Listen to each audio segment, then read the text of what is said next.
Okay, so we're looking at divisibility. We're going to have some new notation and some new definitions. Okay, so first we're talking n and d integers where d is not equal to 0. So we say n is divisible by d if and only if n equals d times some integer. So n equals d times, so I'll put some integer k. So k is an integer. So we're talking all integers here. So the way we say that is n is divisible by d. Or n is a multiple of d, like 8 is a multiple of 4, right? So I can say 8 is equal to 4 times k, where k is equal to 2, right? Or d is a factor of n. Or d is a divisor of n. Or what we're going to use mostly is d divides n. So this is going to get familiar with this. D divides n, which means n is equal to d times k, where k is an element of the integers. And the way we're going to write that is we're going to use this notation. So notice, it's d and it's a straight bar n. So how we say this is d divides n. And what that means is n is equal to dk, where k is an element of the integers. So you do not write d like the fraction bar n. It's not like that at all. It's a straight up and down line, and we say divides. So you're just getting used to this notation. D divides n if and only if there is an integer k such that n is equal to dk. Okay, so does 7 divide 49? Just taking baby steps, getting used to this. Yes, because 49 is equal to 7 times k, right? Where k is equal to 7. Okay, does 21 divide 3? So what does that mean? It means 3 is equal to 21 times k, where k is an integer.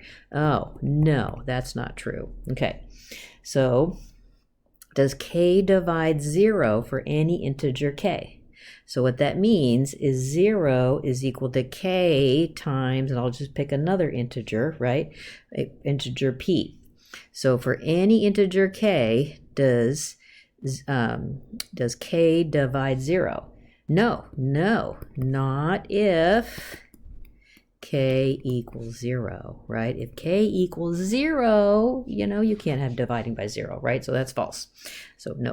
I tried to say no, not if k is equal to 0. Okay, so be careful you don't write this fraction bar sideways like that. Okay, so let's just look at some theorem, and I gave a little proof here. Okay, so if I've got two integers a and b, and I know a and b are positive, and that a divides b, then I must know that a has to be smaller than or equal to b. That makes sense, right? Okay, so let's just go through and just kind of see how the proof works, because you're going to be learning how to build proofs, and how you learn how to do proofs as you see them.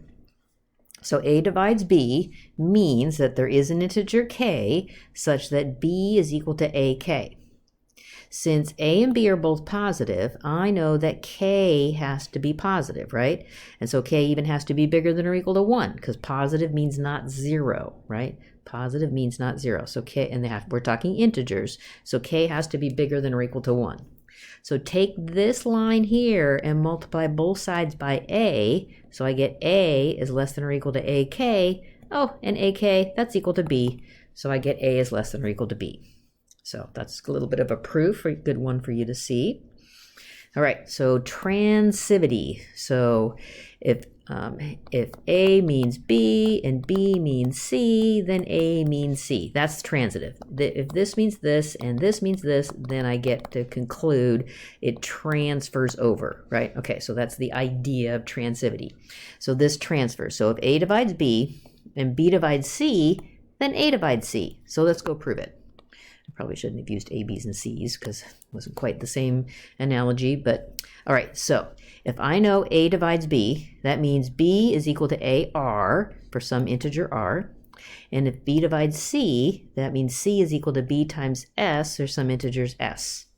Okay, so let's start off with C equal to, should have chosen a different letter there, B times S. All right, so let's substitute in for B. So what is B equal to?